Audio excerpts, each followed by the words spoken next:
Section B. Question number 21. Solve the following system of equations algebraically. 30x plus 44y is equal to 10. 40x plus 54y is equal to 30. Question 1. Question number 2. Multiply equation number 1 with 4 and equation 2 with 3. We get 120x plus 176y is equal to 40. Only 120x plus 165y is equal to 39.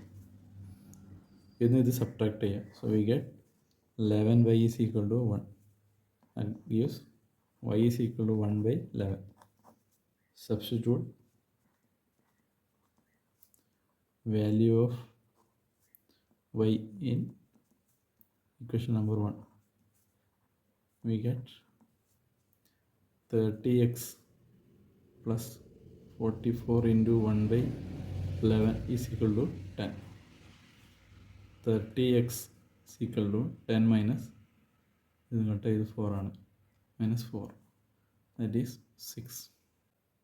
Therefore x is equal to 6 by 30, that is 1 by 5. X is equal to 1 by 5, y is equal to 1 by 11. That's our answer.